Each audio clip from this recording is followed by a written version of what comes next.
Olá, pessoal, tudo bem? Estamos começando mais um episódio do Lubessa Podcast. E hoje nós temos essa ilustre convidada, doutora Carol Salles. Tudo bem, doutora? Oi, gente. Oi, Lu. Tudo bem? Estou muito feliz de estar aqui nessa tarde. A gente bater um bate-papo super informativo e interessante. Sim, que legal. Vamos ter um bate-papo, uma conversa bem descontraída, levando muito conteúdo para as pessoas que estão ali, ó. Porque eu acho que esse assunto é babado. Muita gente tem dúvidas sobre isso, né? Os casos de família na versão jurídica, né? Isso, exatamente. Da forma correta, vamos colocar assim. Exatamente. Que legal, Carol. Carol, assim, o pessoal, ultimamente, a gente vê muito casamento, né? Estão se casando, estão empolgados. Mas junto com muito casamento, tá vindo muito divórcio também, né? Eu acho que foi até um levantamento que eles fizeram na pandemia. Acho que o pessoal ficou muito tempo junto. Muita convivência. E acabou descobrindo algo que não gostava ou que não tinha tanta compatibilidade, né? Sim. E hoje em dia, vamos falar de divórcio. Como estão os divórcios? Continua alto, né? Decorrente da pandemia também. E não é apenas o divórcio, né? Junto com o divórcio vem toda uma estrutura de guarda, visitas, pensão alimentícia, no caso de haver filhos, né? Que é o que acontece bastante. Então, são muitos assuntos e é algo que mexe com o coração das pessoas, assim. Não é um problema jurídico, eu comprei um imóvel que não chegou, não. É algo que está cravado em cada um, né? No ambiente familiar. E envolve várias pessoas, né? Se é mesmo quando parte, eu acho que só o casal. É só o casal, o marido e a mulher. Mesmo assim, envolve a família, né? Porque tem o afetivo.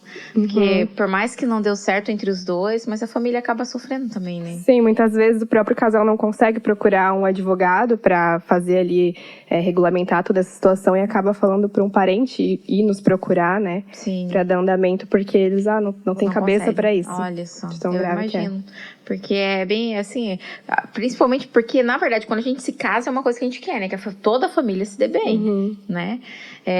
Falar, sempre vai falar, né? Da sogra, do cunhado, mas a ideia principal é que se dê bem. Mas nem sempre é como a gente queria, né?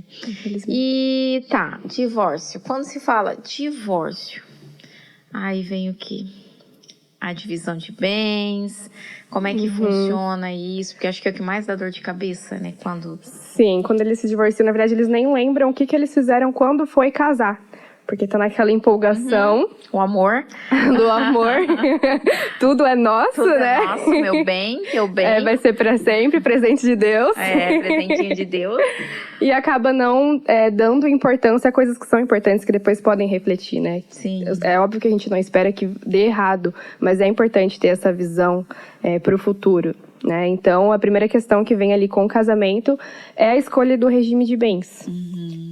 Como que a gente vai fazer com relação aos bens. Então, o ideal é já pensar nisso ali. Já decidir. Isso já, no casamento, você já define como que vai ficar a divisão numa possível separação. Exatamente, no casamento. E quais são essas divisões, assim? Que varia como? Então, hoje, na lei, né, a gente tem o regime legal, que é da comunhão parcial de bens. Esse regime é quando inicia o casamento, tudo que eles construírem é dos dois. Quando o casal não escolhe o regime que quer, não define ali na hora do casamento, aí acaba sendo esse. Em regra, né? Regra geral, esse é o regime mais utilizado. Mas se a pessoa quiser escolher, aí tem a opção da comunhão universal de bens, que tudo é dos dois. Tudo que foi adquirido antes do casamento, depois, tudo vai ser dos dois. Entra tudo no pacote. Tudo no pacote, sim. E aí tem o da separação total de bens, que cada um com os seus próprios bens, né? Na hora da separação dá bastante trabalho, porque, mas eu ajudei a pagar, né, um determinado bem. E daí, hoje em dia, assim, você tem que comprovar, tem que ter nota fiscal de que você ajudou a pagar aquele determinado bem para ver a divisão dele. Então, tipo, se casar nesse regime, tudo que você adquirir vai ter que ter comprovado que você pagou, que você não pagou, porque na possível separação também vai precisar dessa documentação. Sim, porque, por exemplo, compra um carro, aí coloca no nome de um dos dois. Então, em regra, entende-se que é daquela pessoa que está o nome. Então, você precisa comprovar com notas que você ajudou para que ocorra essa partilha. E aí tem o da separação obrigatória de bens também, que é quando o Estado obriga aquele casal a escolher pelo regime da separação. É a mesma coisa da separação, a diferença é que é uma ordem do Estado, né? Então, um exemplo seria uma pessoa maior de 70 anos. O Estado obriga que ela escolha a separação total de bens para zelar pelo bem dessa pessoa. É o caso de uma pessoa mais velha que se casa com uma pessoa mais nova, e aí quer, enfim, se interessa no dinheiro daquela pessoa. Sim. E aí tem essa regra e mais algumas. Mas tem muita discussão sobre isso, porque é uma pessoa que, por ser de idade, ela não é menos incapaz, né? Então ela deveria ter essa autonomia. Mas eu acho que essa preocupação, eu acho que parte mais da família, né? Do idoso, vamos colocar assim? Porque tem aquela coisa do amor, né? Novamente. Sim. Porque na verdade, tipo, meu pai, de repente começa, né? Ou minha mãe. Minha mãe se encantou, o rapaz tem 40, ela tem 70. Aí você fala, pô, não sei se aí é comum da família ter essa desconfiança, né? Então, nesse caso, já entra como separação total. Aí não tem direito à herança. Legal, justo, né? Com relação à separação total, que não é obrigatoriedade do Estado, o regime de bens ele vale só quando houver divórcio, que cada um fica com os seus bens. Mas quando houver herança, essa pessoa, e eles estiverem juntos, né? Essa pessoa tem direito à herança também, mesmo no regime de separação total. Entendi. E no caso da pessoa de morte? Como? Tipo, ela casou, aí a pessoa, que no caso o idoso, morreu. Ela também não tem direito a... Nesse caso, que é a coerção do Estado, né? É isso. Não tem direito à herança. Também não tem direito. Como forma de assegurar ali o direito dos herdeiros, né? Justo também, né? Porque senão é complicado, né? Hoje em dia a gente vê tanto caso aí também. Não é só de amor, né? Sim. Tem uma questão também sobre o regime de bens que eu acho interessante falar. Não sei se você já ouviu falar, impacto antinupcial. Não. Quando você se casa, independente do teu regime, você pode fazer, como se fosse um contrato, e estabelecer algumas regras sobre alguns bens, algo muito específico que não se enquadraria em nenhum desses tipos de regime. Inclusive, você pode decidir lá, no meu casamento, se houver traição, eu vou querer uma indenização. A gente acha que isso é só famoso que faz? Dá que é só nos Estados Unidos? Não, aqui no Brasil também. Olha aí. Então, você pode estabelecer, só o meu marido vai fazer as compras no mercado. Coisas comuns do dia a dia. Você pode colocar o que você quiser. Por meio de uma escritura, a gente faz também no cartório. E aí, quando o casal adquirir um imóvel, registra essa escritura na matrícula desse imóvel. Poxa, que legal. Imagina, vem tudo prontinho. Aí, no caso, que nem, por exemplo, fez lá, protocolou tudo que você quer que aconteça. Não, quando você recorre, tipo, se não tiver acontecendo aquilo. Sim, você pode utilizar desde que esse contrato não contraria o que condiz em lei. Se alguma coisa, por exemplo, se você me trair, eu vou te matar. Não pode. Ou vou cometer alguma agressão. Não, tem que ser coisas lícitas, né? Sim. Essa é a regra. Se for diferente disso, daí é um contrato inválido, né? Um pacto inválido. Sim. Olha, que bacana. Outra coisa que acho que muita gente, 98% das pessoas não sabem disso. É verdade. E é bem interessante. É muito interessante. Que legal. E o que mais? Tem algum tipo mais de regime? São só esses? Sim, só esses. E aí tem a questão da união estável, que também, hoje em dia, é muito comum, né? As pessoas fazerem união estável. Antigamente era apenas casamento, mas hoje consideram bastante. E a união estável, ela se equipara muito ao casamento. Né? Na união estável, você também pode escolher o regime de bens que você quer aplicar. É como se fosse um casamento normal. Sim, se você for fazer, óbvio que a união estável ela pode ser registrada no cartório, né, que a gente chama de união regular. Sim. Ou entende-se que é união estável, mesmo que você não vá lá registrar a convivência duradoura, né, o vínculo público, contínuo, pode ser considerado união estável. Mas se você vai regulamentar isso em cartório, você pode escolher o regime de bens. Então, por exemplo, tô namorando, né, conheci um rapaz, a gente não... Estão morando junto, só que a gente não registrou nada. Ficamos ali 2 anos. A partir de quanto tempo eu tenho o direito que funcione, que faça valer a união estável, mesmo sem comprovação? Tem que ter prova. Então, se eu tiver prova, o quê? Foto? Foto, mensagem, fotos na internet, né? Que daí já torna o relacionamento público. Sim, testemunhas, tipo amigos. Testemunhas, Aí você entra com uma ação de reconhecimento da união estável e você perde a partilha de bens daquele tempo que vocês estavam juntos, esses 2 anos. Digamos que naquele tempo vocês compraram um carro. ali não funciona, não tem direito. Você tem direito Tem se você direito. entrar com essa ação pedindo reconhecimento Entendi. e tiver provas, né, de que realmente vocês estavam juntos nessa relação. Tem uma coisa bem legal da união estável que, assim, para evitar que seja configurada a união estável, vocês estão namorando, vocês não querem que seja considerada união estável, mesmo sem registrar, né, que é você fazer um contrato de namoro. Não sei se conhece também. Não, olha aí, mais Então, uma assim, novidade. É um contrato onde se diz assim, a gente não tem a intenção de formar família. Deixa eu tomar uma coisa. Sim. Olha só, meu Deus, é muita coisa. A gente não tem intenção de formar família. Eu não quero dividir meus bens, não quero correr esse risco. Então eu só quero viver um amor. Exatamente. Só quero vou fazer um contrato de namoro estabelecendo isso. Aí depois, se por exemplo, algum deles entram com uma ação tentando pedir o reconhecimento, a outra parte pode apresentar esse contrato. Olha, a gente era só um namoro. E aí o juiz considera isso como meio de prova também. Né, para dizer que realmente eles não tinham nenhum vínculo como união estável, né? Sim. Não poderia ser configurada. Olha só, tá aí. Boa ideia também. Você tá com medo de querer o bem ali do outro, né? Não, acho que agora já dá pra ser feliz, então. Mas dá pra relaxar. Eu não iria gostar, se eu Não, é muito estranho, porque, tipo, você conhece uma pessoa, você começa a fazer planos com ela, né? É natural. Apresenta um negócio desse. Aí já, não, acho que ali já acaba o clima. Fala, pô, mas o que mais você quer? Porque para dar a impressão que só quer curtição, ó, daqui a pouco eu vou enjoar e pronto. Exatamente. Parece que você não tem um vínculo com a pessoa, né? Parece que tá com medo, né, de entrar no relacionamento, Isso, exatamente. de encarar. Eu ia achar bem estranho, fica a dica. E a partir de quanto tempo conta a união estável? Tipo, 6 meses, 1 ano? Não tem tempo, desde que tenha os requisitos ali, né? De vínculo. Comprovação e tal. Não, porque às vezes você pode conhecer uma pessoa, tá 2 semanas com ela vem... Não. É muito difícil ser configurado, né? Tem que ter... É uma relação contínua, né? Não é uma coisa momentânea, assim. Comprovar, né? Porque às vezes, né, a gente não sabe como que o povo pensa, né? Sim. E o que tem alguma coisa que diferencia a união estável? O que ela perde do casamento? De direitos... O que ela perde?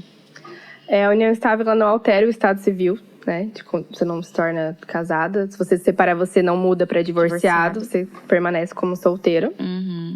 E no caso de você estar casado com alguém, para o cônjuge vender um imóvel, ele precisa da sua autorização. No caso da união estável, não precisa de autorização. Se tiver no nome dele, ele vende e não te comunica. Mas, em regra, o regime que vale é o da comunhão parcial de bens, que é tudo que foi adquirido durante a constância dos dois. E é a questão do Estado Civil mesmo. Então, no caso mesmo, se a gente tiver ali, tiver feito o documento em comunhão parcial de bens, só que a gente adquiriu um imóvel, mas tá no nome dele, ele vendeu. Eu posso recorrer... Então, isso que pode acontecer. A pessoa pode agir de má fé, né, na união estável, porque não pediu autorização. Aí já foi, é muito difícil ter aquele direito. Você pode pedir uma indenização, né, do valor que você investiu naquele bem. Porque já passou para outra pessoa, daí é difícil. Mas acho que é bem difícil também, né, só se não raciocinar muito, né, tipo, deixar só no nome de uma pessoa uma coisa que adquirir os dois. É meio complicado também, né? Sim. Nossa, mas que legal. E vamos falar que nem, por exemplo, casou, todo mundo se ama, tá feliz, acabou o amor, acabou a compatibilidade. Divórcio, que tipo de divórcio que tem? Porque tem muitos casos que um não aceita. Exatamente. Às vezes não aceita que se divorcie, né? Propriamente divórcio. Às vezes não aceita a divisão de bens ali. Então, no caso de não houver consenso entre o casal, um deles pode entrar com uma ação, aí seria um divórcio litigioso. Uma ação contra o ex ali, né? E aí esse ex também teria um advogado próprio, são advogados distintos, cada um com a tua parte. E aí iam discutir ali no processo. Mas assim, se um quer o divórcio e o outro não, o juiz concede o divórcio, né? Tem que ter consenso nisso. Tá, né? Porque já pensei, e não tem que provar nada, né? Tipo, não, eu quero me separar dele porque ele quer me matar. Não, eu posso chegar e falar, não quero mais. Antigamente demorava 2 anos. Primeiro era um período de separação, depois o divórcio, tinha que ter testemunha. Hoje em dia não, ainda bem. Hoje em dia você pode fazer o divórcio direto ali. E pedir já de início, quando você abre o processo, para que, por exemplo, não tenha um consenso contra a partilha, mas contra o divórcio você quer, você já pede uma tutela ali para que o juiz conceda de início o divórcio e você tenha na tua certidão já como divorciado. E aí, quando houver consenso, vocês formalizam um acordo com o advogado também, dizendo aos bens como vão ficar. Se houver filhos menores, como vai ser a questão com quem vai ficar a guarda, visita, pensão. Aí esse acordo vocês homologam, entregam para o juiz, né, no processo. E aí o juiz ele vai intimar o Ministério Público, porque sempre que houver menores, o juiz precisa cuidar do interesse da criança. Então o Ministério Público vai dizer se aquele acordo que eles fizeram está condizente aos princípios de proteção à criança. Aí estiver ok, o juiz dá a sentença e terminou. E você também pode fazer o divórcio no cartório, não havendo filhos menores. Precisa também de um advogado. Assim como a dissolução da união estável também, pode fazer no cartório. E é super rápido. Então, no caso da união estável, que nem, por exemplo, não quero mais a união estável, estou me separando da pessoa, também é os mesmos trâmites do divórcio. Sim, e é importante... Procurar um advogado para desfazer, no caso, a união. E é importante desfazer. Muitas pessoas não vão atrás de desfazer justamente porque não altera o estado civil. Então, tô acha solteira. Que não dá nada. Mas o que pode acontecer? Deixou isso pendente, depois de uns anos lá, o ex entra com uma ação contra ela pedindo partilha de bens, dizendo que eles estavam juntos até tal momento. E na união estável rola pensão também? Em caso de separação. No caso, eu posso alegar que eu não tenho condição de trabalhar, ou no caso tem filho.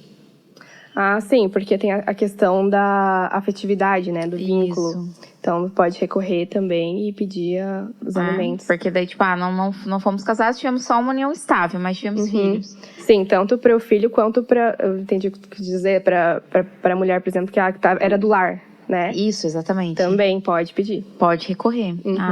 Tá. Então, assim, é praticamente iguais. Né? Não tem muita diferença, né? Não. Vale a pena, então.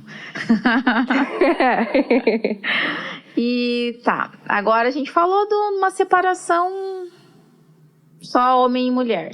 Agora vamos falar quando envolve filhos. Como é que funciona?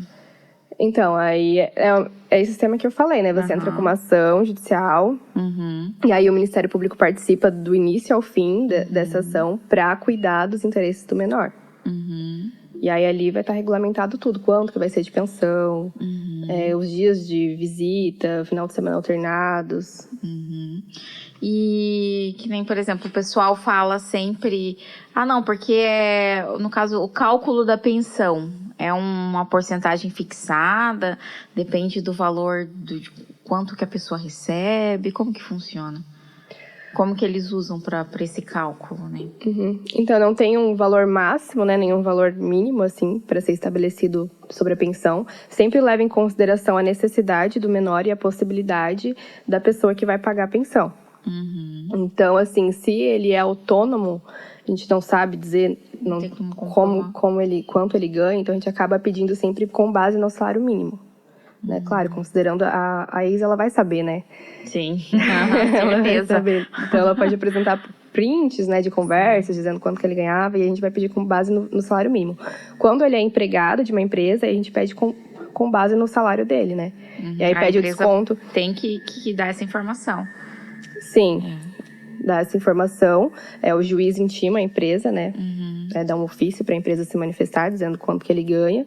E aí o juiz pode pedir para que a empresa faça desconto automático, para não correr o risco, no mês deu menos, deu mais ou não deu. Né? Então traz mais segurança ali. Aí a empresa, ela desconta já do salário dele e automaticamente ela repassa para a mãe, para uma conta, enfim. Sim, e esse valor da pensão é sempre reajustado também, todos os anos. Não para sempre o mesmo valor. E assim, que nem, por exemplo, tem 3 filhos.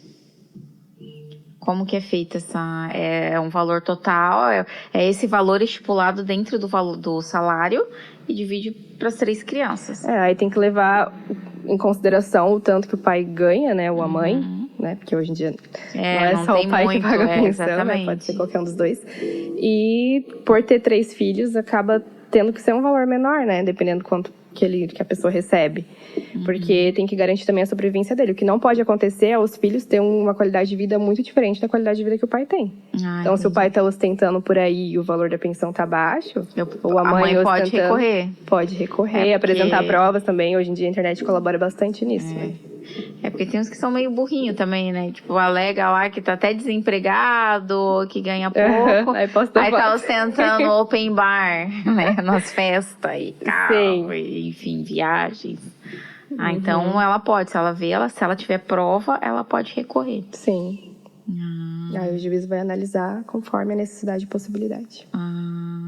Que bacana. E tem muito, porque assim, tem pais, infelizmente, né, eu acho, porque você vê casos assim que a pessoa realmente não tem um pingo de sentimento pelo filho, né, não quer pagar, se nega a pagar. E quando ele se nega a pagar, é quanto tempo, assim, porque o pessoal sempre fala assim, a única coisa que o homem tem medo é de pensão, né, porque prende. Então, assim, quanto tempo de atraso geraria uma prisão, no caso? A primeira coisa que tem que fazer no momento da separação, né, é já entrar com uma ação pedindo ali que seja dado os alimentos. E aí, a partir disso, tendo 3 meses de atraso, já pode pedir a prisão. Então, pessoalmente, o oficial de justiça vai lá, vai perguntar se ele tem alguma justificativa, se ele já fez o pagamento ou não. E aí, em caso de resposta nenhuma, assim, ele vai preso no regime fechado. Na pandemia, agora até estava em regime domiciliar. Mas agora já voltou para o regime fechado. Ele fica separado dos presos comuns. É uma ala só para os não pagantes de pensão alimentícia. Mas acontece, é real. Né? Aí vamos supor que tem lá 12 meses de atraso. Então, pode pedir pelos 3 meses a prisão. E aí o restante pode pedir execução para bloquear a conta, para tentar ter esse valor, né? E a prisão, ela não, vamos dizer, não cessa a obrigação de pagar os alimentos. Se eu fui preso, não preciso pagar o que ficou para trás. Tem que pagar. Tem que pagar. Tem que pagar. Com relação à prisão, você vai ter que pagar daqueles 3 meses ali. Se você pagar lá no outro dia, pagou, já é liberado, né? Mas se não pagou, que é no máximo 90 dias, ele pode ficar preso. 90 dias. Tá. Aí, no caso, se ele for preso, o que ele pode alegar? Tá, eu tô preso que não tô trabalhando.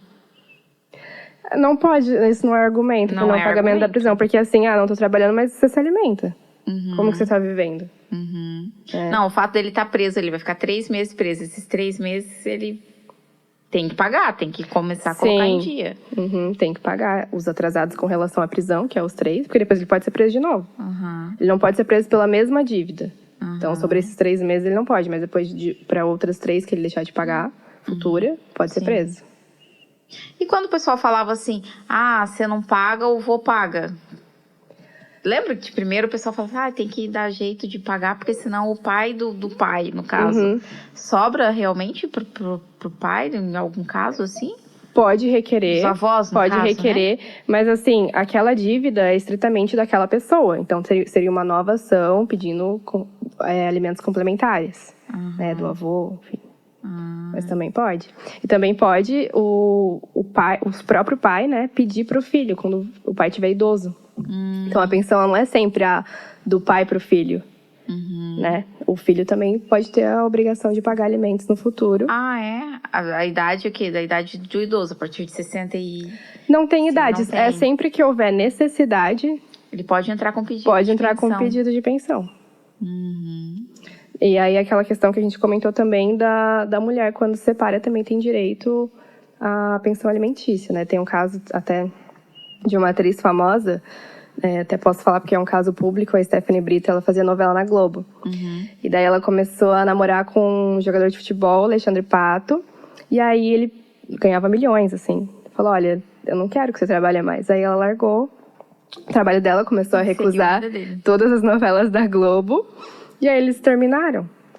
Então ela entrou com uma ação lá e conseguiu, teve êxito nessa ação, pedindo 20% de tudo que ele fizer, todos os trabalhos, todos os contratos que ele fizer. Até ela casar novamente. Até ela se restabelecer novamente, né? Porque antes ela também era reconhecida, também ganhava bastante, né? Mas no caso a pessoa, porque pensa bem, né? 20% de tudo que ele fizer, eu não sei se a pessoa vai querer se restabelecer. Trabalhar pra quê? Não, mas são sempre provisórios, tem que ter um tempo determinado. Tem um tempo. Tem que ter um tempo determinado, né? Porque é um bom negócio. Pensar bem, né? Sim, e aí tem a pensão também com relação à afetividade, né? Então, digamos que eu esteja me relacionando com uma pessoa, tenho um filho, e essa pessoa criou vínculo com esse filho. Por mais que ele não registre na certidão de nascimento como pai, se a gente se separar e ele ter esse vínculo com o meu filho, eu posso entrar com uma ação pedindo para que ele pague alimentos também. Mas aí, no caso, se ele demonstrar esse afeto, tipo, querer ver a criança... Sim. Não, tem que provar que teve esse afeto, por mais que ele não queira mais saber. Se durante aquele tempo teve esse afeto... Ele também pode recorrer a uma pensão. Inclusive, tem uma crítica ao movimento, assim, de mães solos. Elas falam, assim, até vi essa semana, como eu tô sempre por dentro desses assuntos, elas dizem, assim, que o fato de poder gerar uma pensão alimentícia acaba afastando os homens. Porque eles ficam com medo de ter essa porque obrigação. É bem complicado para as mulheres, né? Até porque, que nem, por exemplo, fui mãe solo. Aí, para você conhecer uma pessoa que aceite teu filho, é muito mais difícil do que eu conhecer um rapaz que tenha filho. Porque eu acho que a mulher, ela tem o instinto maternal. Ela é muito mais fácil ela se apegar aos filhos do namorado, do marido, né? Do que o marido se apegar aos filhos dela. Né? Porque eu acho que ainda tem aquele machismo, tipo, eu queria filho dos outros. Né? Eu acho que isso ainda perdura por muito tempo. Ainda vai continuar, né? Não é obrigatório pagar alimentos, é só se a mãe requerer ali, no caso, na animação. E aí ela pode estar, a criança pode estar recebendo do pai biológico e do pai que criou a afetividade ali também. Olha, que bacana. Bom, muito boas informações. E essa pensão alimentícia, enfim, ela se estende até que idade? Tem uma idade limitada? Até 18, até 21? Até a faculdade, até terminar a faculdade, enfim. Não tem, é sempre que houver necessidade e a possibilidade do pagador de alimentos. Não cessa automaticamente também, digamos assim, você já tem uma ação correndo de alimentos que você tem a obrigação de pagar alimentos. E aí, digamos que o filho fez 18 anos, e aí você para de pagar. Ou porque acha que já cessou automaticamente aos 18 anos. Ou porque ele terminou a faculdade e você para de pagar porque você acha que já cessou. Não, você tem que fazer uma nova ação pedindo a exoneração de alimentos. Aí, após a decisão do juiz, que você pode deixar de pagar. Se você não pagar nesse período, o menor ou o que recebe alimentos pode requerer o pagamento, inclusive pode ser preso por isso, né? Então, você tem que ter uma decisão favorável nesse sentido. O juiz vai analisar, ver se realmente acabou a necessidade, né, daquele menor, daquela pessoa receber alimentos. E aí, sim, o que cessa aí os alimentos, que é no entendimento atual, é o casamento. Casou, aí já subentende-se que não... Já tenha da onde o vinho... Já tem uma ajuda, né, no caso. Isso, mas não tem idade, assim. Tem pessoas com 30 anos que, sei lá, precisam de medicamentos, né? Não se casou, e aí continua pagando pensão até... Porque, na verdade, assim, é triste a gente pensar que precisa de uma lei para um pai ajudar um filho, né? Porque eu acho que isso vai muito além de uma lei. Porque, não sei, a gente vê dessa forma, né? Do lado afetivo, assim, é teu filho, você não deu certo com a mãe. Mas o amor e aquele filho vai ser para sempre. Agora, você querer seguir uma regra, eu tenho que pagar tanto, eu vou dar tanto. E não querer proporcionar uma vida de qualidade, né? Ajudar num plano de saúde, ajudar numa escola de qualidade. E além do que foi determinado pelo juiz, né? Isso é muito triste a gente for pensar por esse lado. Mas acontece, né? Sim, é aquela visão do Thomas Hobbes, né? O homem é o lobo do homem. Então, a gente precisa ter a lei. Senão tem lei a não roubar. Poxa, devia ser algo óbvio, a gente sabe que não pode roubar. Tem que ter uma lei. Não pode matar, mas a gente precisa ter uma lei que diz que não pode. É bem triste. Pois é. E, doutora, agora a gente só falou até agora, casos é o pai. Mas hoje em dia é comum a mãe, tipo, os filhos buscarem ficar com o pai, até pela escolha das próprias crianças, ou escolha da mãe, tipo, olha, eu não posso, eu quero trabalhar, eu vou pra fora, enfim, as crianças vão ficar com os pais. Hoje em dia, acontece com frequência? Ou ainda é algo raro? Acontece, e acontece também em relacionamentos, por exemplo, homossexuais, né? Ah, sim. Então, é óbvio que o que a gente mais vê é os filhos ficarem com a mãe. Com a mãe. Mas também acontece. Acontece também do pai criar os filhos, né? Uhum. Porque eu tenho, até na minha própria família tem um caso desse. Tem um primo meu que daí ele acabou ficando com as crianças. E a mãe partiu. Acontece.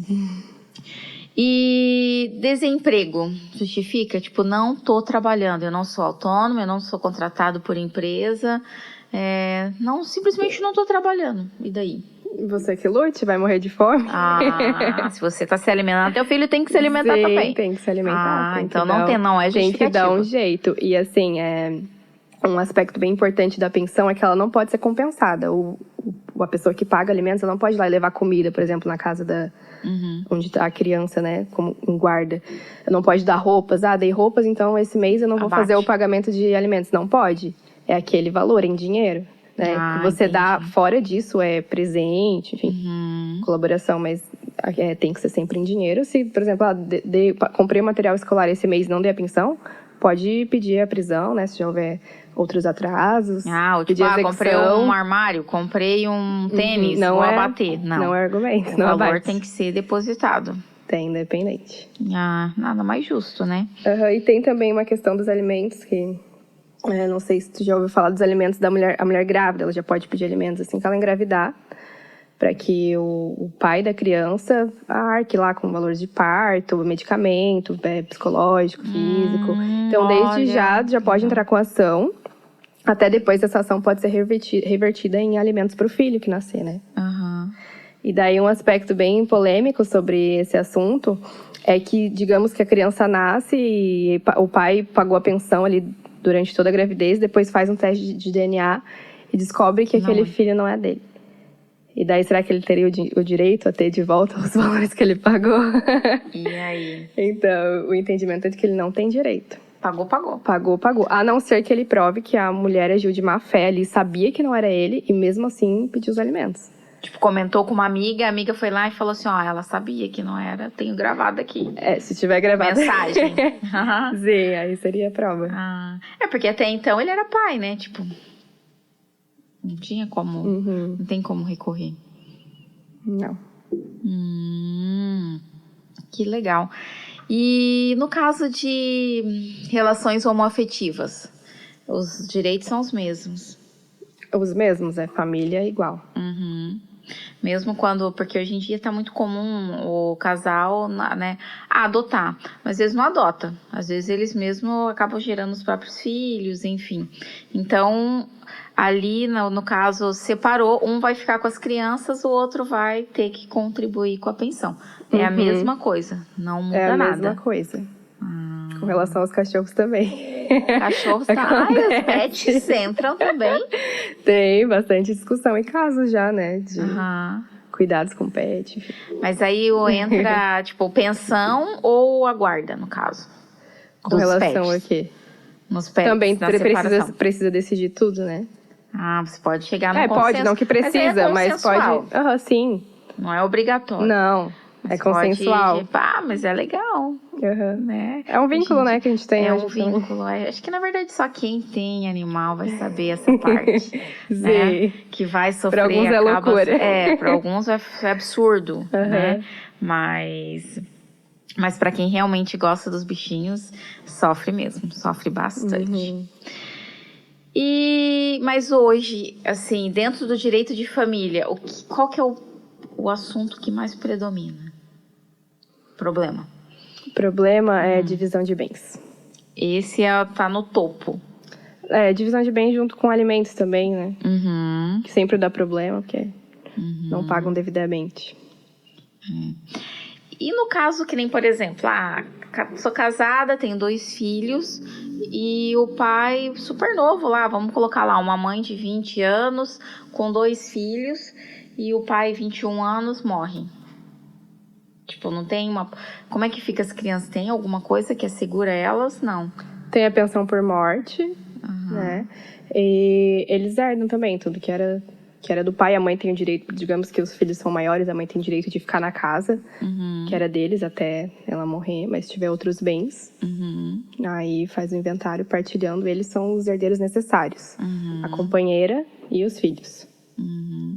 E no caso que nem, por exemplo, a mulher casou com o cara, ele já tinha 2 filhos do primeiro casamento.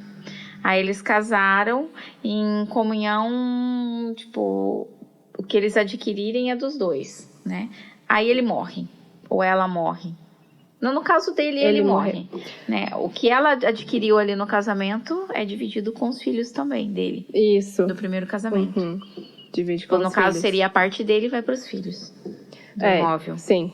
E ela vai ter a parte dela também. A parte dela é só dela, ela não vai ter que dividir nada. Depois que aí ela fala, por exemplo, a casa onde eles residem, né? Ela tem o direito de habitação. Ela pode ficar naquela casa. Pode ficar, ninguém tira ela dali. Tem muito esse medo, né? Porque às vezes, né, por exemplo, você tá construindo uma vida com a pessoa tem filhos de outro casamento, né? Aí você tá construindo, ele morre. O medo é que alguém vai chegar lá e falar assim, não, agora você sai que metade é meu. Mas ninguém pode tirar. Ninguém pode tirar ela de lá. Aí, se houverem outros bens, aí haverá divisão dos bens. E ela concorre junto com os filhos dele do outro casamento. Sim. E assim, no caso teve a separação, daí vem a guarda. A guarda compartilha. Quais são as opções de guarda que tem?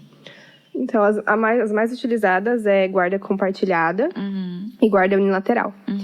Muita gente acha que a guarda compartilhada significa 15 dias com o pai e 15 dias com a mãe. Mas não tem isso. A criança ela precisa ter rotina, né? Então, na guarda compartilhada, o que se divide é a responsabilidade. Tem que pensar em guarda como responsabilidade. A criança vai ficar na casa de um só, dos cônjuges ali, né? Mas a responsabilidade sobre as decisões importantes sobre a vida dessa criança vai ser decidida entre os 2. Tem que ser compartilhado. Tem que ser compartilhado, como eu já disse. Por mais que esteja em outra casa, né? O cônjuge em outra casa. E a unilateral, e aí uma pessoa só é guardião pelas maiores responsabilidades ali da criança. E é comum? Normalmente A regra geral é compartilhada. É compartilhada. Normalmente a unilateral é quando teve um caso de abuso, ou a criança não tem um vínculo com o pai, assim, né? Sim. O pai não faz questão, ou a mãe não faz questão. Aí acaba sendo unilateral. Mas a regra geral no Brasil é guarda compartilhada. É guarda compartilhada. E que nem, por exemplo, tem como você ter acordos que nem... a cada 15 dias vai com o pai. Né? Só que, de repente, o pai quer ver mais vezes. Tem um aniversário, tem uma festa que ele quer levar o filho. Ele tem esse direito? Tem, tudo tem que ser bem conversado, né? Sendo tudo... Porque às vezes acaba tendo um problema ali, né? Porque às vezes, é o pai e mãe que viaja muito. Viaja a trabalho, vamos colocar assim. Chegou bem na data dele pegar a criança, ele tem que viajar. Né? Ele pode, tudo é consensual, ele pode conversar com a mãe, estabelecer agora outra eu não data. posso pegar na outro final de semana.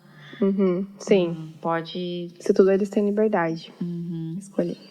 E qual tipo de problema que acontece, assim, que nem da guarda compartilhada, do convívio na outra casa?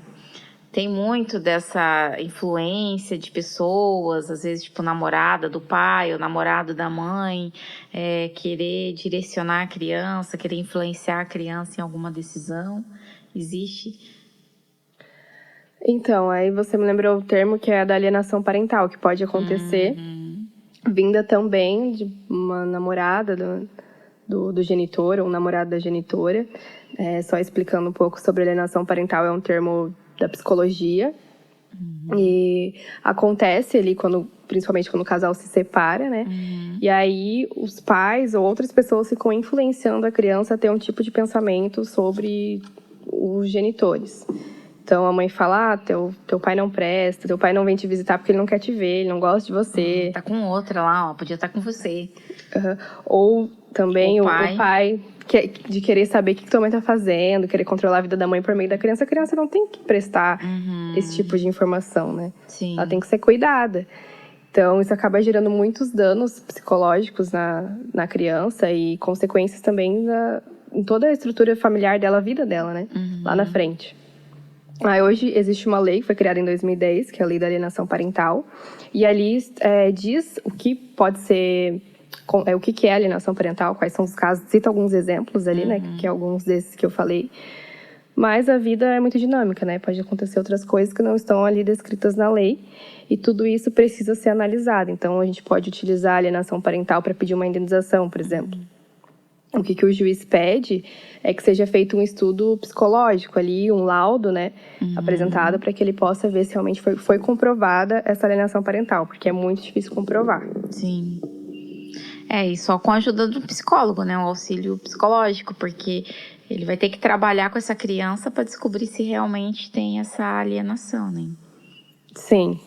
E eu acho que principalmente quando tem outros filhos, né, envolvidos. Tipo, meu pai separou e a mulher que tá com ele atual tem outros filhos. Aí tem às vezes aquela competitividade que acaba gerando, assim, um desconforto, né? Tipo, ele tá comprando pro filho dela, ele tá comprando pra você. Ou vice-versa, né? Porque às vezes o pessoal acha que é só a mulher que faz isso, mas não, tem muito homem que fica ali com a criança. Tua mãe saiu ontem? Sim. Tua mãe tá namorando? Quem que foi lá na tua casa? O que vocês comeram? Vocês saíram? Né? E isso afeta muito a criança, né?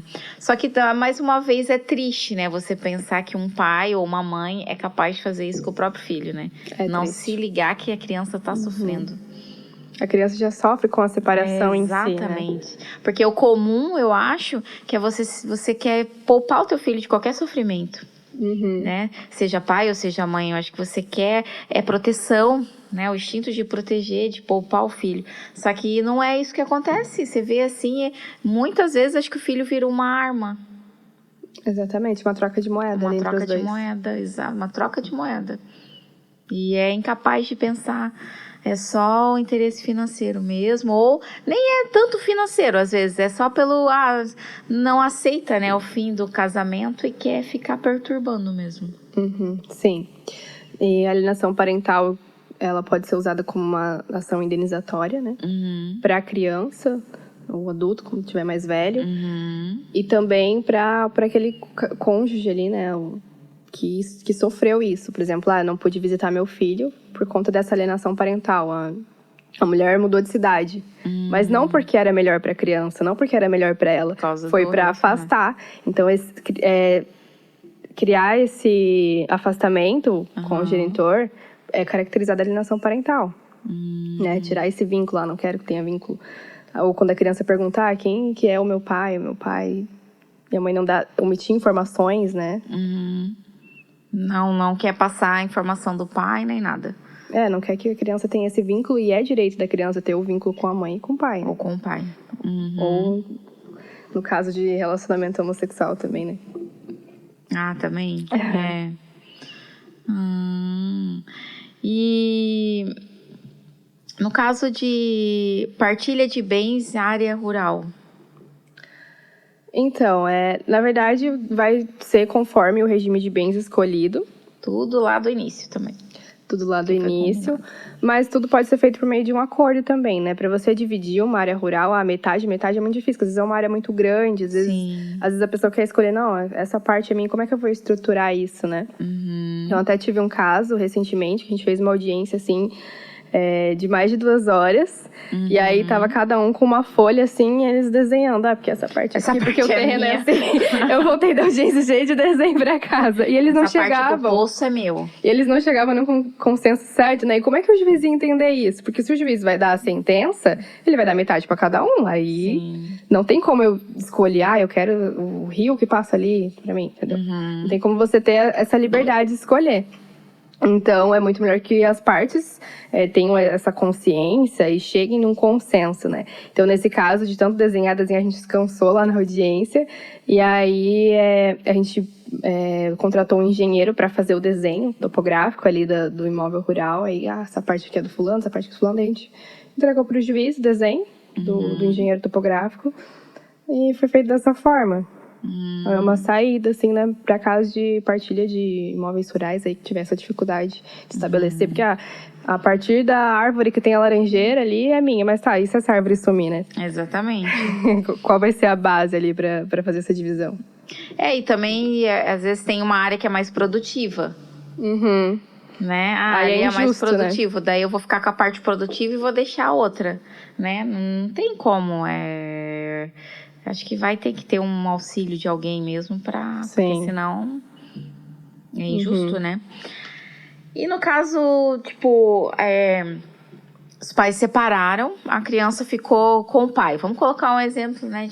Ficou com o pai e o pai resolveu ir embora do país. A mãe pode impedir isso? Ele tem que pedir autorização da mãe para sair do país, né? Se a mãe não autorizar, aí ele tem que entrar com uma ação judicial pedindo esse direito e argumentando que morar fora do país é melhor para a criança do que ter o convívio com a mãe, o que é muito difícil. Porque o convívio com a família é muito importante. Então, ele tem que apresentar provas de que morar lá vai ser melhorar a qualidade de vida, saúde, educação da criança. E também um argumento assim, de que a mãe não tem muito contato, não tem vínculo. Então, não faria tanta diferença morar fora do país. Né?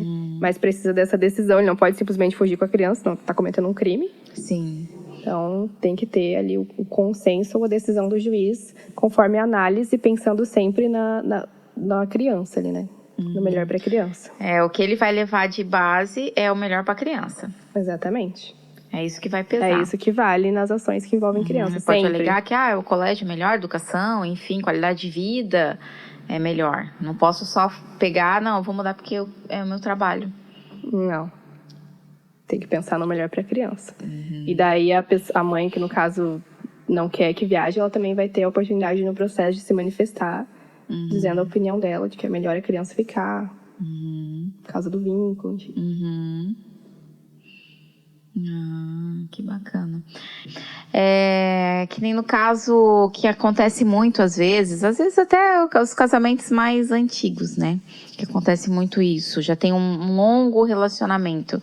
E de repente o marido, tô saindo de casa, some.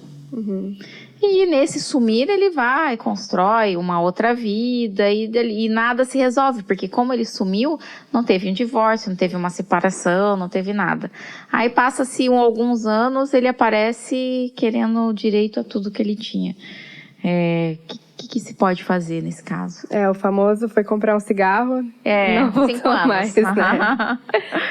Então, nesses casos, a lei do Código Civil diz que o imóvel onde eles residiam juntos, a mulher pode ter como dela, só dela. Passados 2 anos e ele não fala mais nada, não tem nenhum vínculo com ela, não manda mensagem, realmente some, não discute a posse daquele imóvel, então ela pode entrar com uma ação de uso capião familiar. E essa tem algumas regras para ela poder entrar, que é esse lapso de 2 anos, e também de ter 250 metros do imóvel. Só que essa questão de ter 250 metros, ela é bem discutível, porque qual é a intenção da nossa lei quando estabeleceu isso? É fazer uma punição àquele que abandonou. Então, os juízes têm aceitado, independente do tamanho do imóvel, porque a intenção, a essência em si, é punir aquele que abandonou o lar. Então, a mulher ou o homem que ficar no imóvel pode pedir esse uso capião e ser como proprietário desse imóvel. Desde que eles decidem juntos, não os outros. Sim, dos outros bens. E mesmo que ela tenha colocado outra pessoa, tipo, nesse meio tempo, ela conheceu uma pessoa e trouxe a pessoa para dentro da casa dela. Mesmo assim, serve como punição. Serve como punição, então. Porque às vezes alguns vai cantar este direito, né? Mas ela já tá até com outro também. Né? Não, ela permanece. Sim. Permanece no direito. E vem cá, e já teve casos assim, não sei se você já acompanhou, tipo, o pessoal mudar na última hora, tipo, não vamos separar mais. Já. Já teve caso de fazer uns 3 tipos de acordo lá. Sério? Hoje eu vou assinar, vem aqui. Não. não quero. Eu quero fazer diferente. Aí eu vou lá, trabalho, faço diferente. Já aconteceu também. Inclusive, de eu fazer um divórcio e, de repente, ver a foto do casal nas redes sociais. O retorno. Sim. Tipo assim, 1 mês, separação, tudo tá lá nos stories, festando. Segunda lua de mel. Também já aconteceu. Já aconteceu. Aí você olha e fala, meu Deus, tanto trabalho pra nada. Só precisava passar... Tudo bem, assim, quando eu vou fazer... Que prevaleça o amor, né? Tudo Até bem? quando eu era mais novinha, eu falei, nossa, eu vou fazer um divórcio, isso não parece ser uma coisa ruim, né? Mas depois eu percebi que, na verdade, às vezes pode ser uma libertação, né, Exatamente. Pra um deles. Então eu tô fazendo algo bom. Tem muitos casos da Lei Maria da Penha também, né? Então eu penso assim que eu tô fazendo o melhor. Então se o melhor for eles voltarem depois... Ótimo. A minha parte eu fiz. O amor vence. A minha parte eu fiz, né, quando eles precisaram. Sim. E hoje em dia, assim... O pessoal ainda sofre muito, né? Com o fim de um relacionamento. Ainda porque, assim, ó... Antigamente, eu falo, quando eu era criança, eu ouvia, tipo, a minha mãe e as amigas dela conversando. Mas aquela ali é separada do marido. Então, assim, hoje, como mulher, você tem essa visão, assim, tá caindo esse mito, né? Porque as mulheres morriam de medo do divórcio. Você ia ser uma mulher desquitada, né? A mulher era taxada como isso, né? Tipo assim, foi largada. É largada do marido, na verdade, né? Então, elas viviam, às vezes, relacionamentos extremamente frustrantes para manter o casamento. E hoje em dia você vê as mulheres, a sua visão como mulher, né? Além de advogada, como mulher. Hoje em dia as mulheres estão se empoderando mais. Tipo, não deu certo, pronto. Sim, hoje em dia as relações estão bem mais líquidas, né? Mas ainda existe esse preconceito. Existe, né? Que a nossa sociedade é muito conservadora, né? O Brasil, a nossa lei é conservadora. Tem a questão da punição do abandono do lar ainda, né? Antes tinha punição por adultério. Existe a indenização por traição. Então tem muitas coisas que ainda remetem a esse preconceito do divórcio. Mas com certeza, né? Muita coisa mudou. E acho que as mulheres se sentem mais livres hoje para fazer o que elas quiserem, né? Sair dessa questão que é um conforto, né? Às vezes estar no relacionamento. Até pelos próprios filhos também, né? Pelos próprios filhos. Que às vezes fala assim, não, as crianças estão pequenas, não vou passar por esse trauma, né? Então elas acabam se submetendo a relacionamentos abusivos. Exatamente, elas ficam presas num ciclo, né? Porque aí o que acontece? A pessoa fala, não, eu vou melhorar, não vou fazer mais. Acaba acreditando. Isso, Aí sempre aquela esperança de que vai mudar. E quando vê, você não consegue sair daquele relacionamento. Uma vez um cliente meu que é advogado também, ele falou várias vezes, assim, ó, de mulheres que estavam num relacionamento extremamente abusivo, aí ia lá, mexia com a papelada, que vai denunciar, que vai pedir a separação. No outro dia, chegava e falava assim, não, eu vou dar mais uma chance. Mas ali já era a pessoa que chegou ali, já convenceu e já... Sim. Eu já vi isso na prática, assim, como advogada. Já pegou, assim, casos. Atuando assim. É bem difícil. Mas eu também não vejo que o divórcio, ele é, tipo, o empoderamento da mulher. Porque o divórcio, ele é uma coisa ruim também. Exatamente. É melhor que nada disso... frustração, É melhor que nada disso tivesse acontecido, né? Mas como aconteceu... precisa de ajuda, né? Essas pessoas que sofrem no relacionamento, assim, pra conseguir olhar de fora, porque quem tá dentro não consegue enxergar. Não. É porque você tá... É um misto de sentimento, né? Porque quando você casa pra dar certo. Ninguém casa, assim, não dá certo, a gente separa, né? Só que além de... Por mais que não tenha mais amor, né? Que acabou ali o afeto, não tem... Mas vem a frustração. Porque você fala assim, poxa, não deu, mais uma vez não deu certo. Né? É como a dor de um luto, né? É uma dor de um luto, que é uma perca. Então, às vezes, as mulheres, não só as mulheres, homens também, às vezes preferem continuar com um relacionamento do que colocar um fim e seguir a vida. Porque é dependente daquela relação, né? E não consegue nem conversar, né, com um amigo, com um colega, porque tem vergonha. Às vezes se sente culpada. Não, mas meu relacionamento tá assim porque o abusador, a característica dele é sempre se colocar como vítima, né? Então, a pessoa que tá sofrendo no relacionamento, ela se sente culpada de tudo aquilo. Ela acha que ela merece viver tudo aquilo. Sim, eu causei. Exatamente, muito tristes.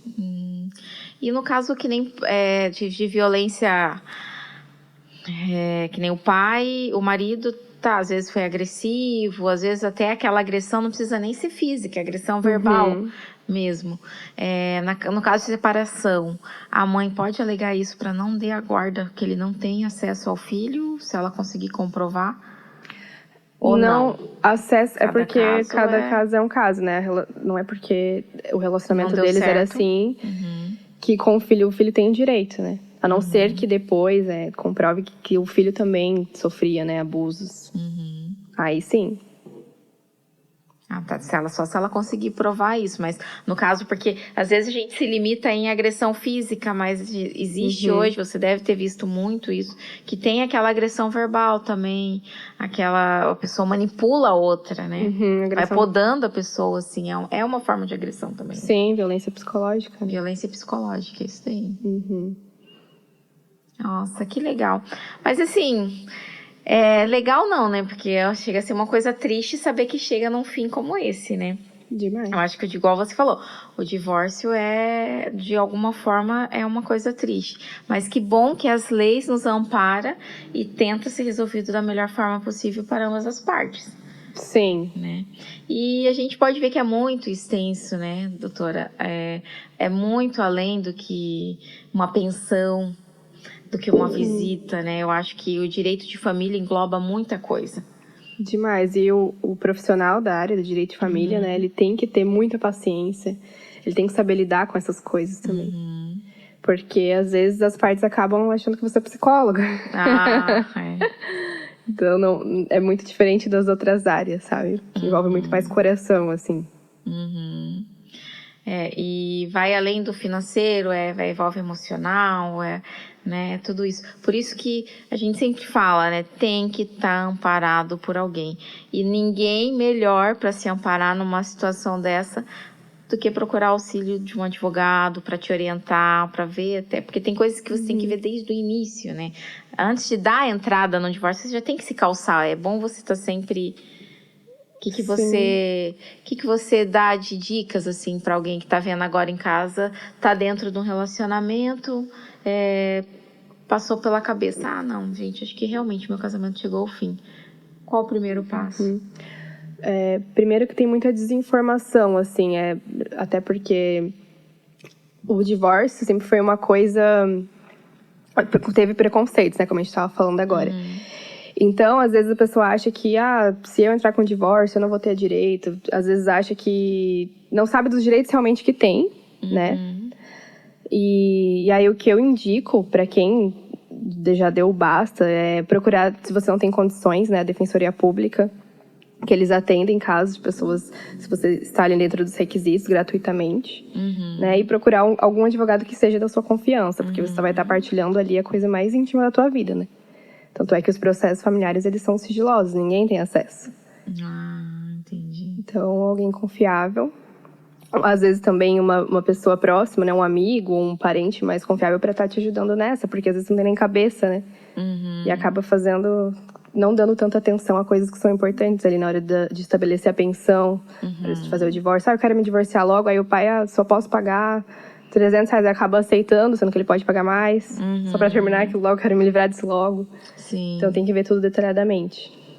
Mas aí é onde entra, né? O bom você ter o auxílio de um advogado, porque ele vai te auxiliar em tudo isso. Exatamente. Porque a gente não sabe, né? Eu falo... Alguém nunca passou pelo divórcio, não tem nem ideia de como que funciona. Mas às vezes aquilo é uma ideia que já tá rondando, né? Já teve conversa, já tentou conversar com o companheiro e não deu certo. O melhor é isso, mas procura sempre um advogado para poder te calçar de todas as suas dúvidas. Sim, com certeza. É o ideal. Ai, doutora, mas que legal. E assim, o bom é que hoje com as redes sociais, as pessoas têm um auxílio muito grande nas dúvidas, né? O pessoal tem postado muito conteúdo, que às vezes dá aquele start, assim, poxa, era isso que eu tava precisando ouvir. Então, hoje o Instagram, as redes sociais, elas acabam ajudando as pessoas a tomarem algumas decisões, enfim. Sim. E quem quiser te seguir lá, você sempre tá dando dica, né? Você sempre tá com videozinho, tirando dúvida das pessoas. Então, pode te seguir lá nas tuas redes sociais para pegar um pouquinho mais de conhecimento, um pouquinho mais de conteúdo. Com certeza. A figura do advogado sempre foi muito distante, né? Acho que as redes sociais acabaram unindo mais e trazendo muito conhecimento nessa área. Então, eu sempre estou ali dando informação, porque eu acho que é o mais importante. As pessoas precisam de informação, todas as áreas de direito. E é isso. Ah, que legal. E hoje a sua especialidade é direcionado para o direito de família ou você trabalha com alguma outra coisa assim? Eu trabalho com direito de família e direito imobiliário. Imobiliário também. Regularização de imóveis. Olha, assim, ó, mais uma dica, dá para pegar os conteúdos também que você pode estar divulgando. Que legal. Doutora, foi um prazer recebê-la aqui com a gente. É muito bom quando a gente pode estar trazendo esse tipo de conteúdo que vai ajudar o telespectador, que vai clarear, às vezes, algum pensamento. E é muito bom poder contribuir com a evolução das pessoas, né? Porque isso, de certa forma, é uma evolução. Então, foi uma honra mesmo receber a doutora Caroline Sales aqui e espero poder tê-la mais uma vez, vamos fazer mais, tirar dúvida da galera, para que elas possam, assim, procurar sempre uma boa direção. Lu, eu que agradeço, eu estou muito feliz de estar aqui e poder estar colaborando de alguma forma, né, com o conhecimento das pessoas. E adorei o bate-papo e já quero mais. Então, já teremos a próxima.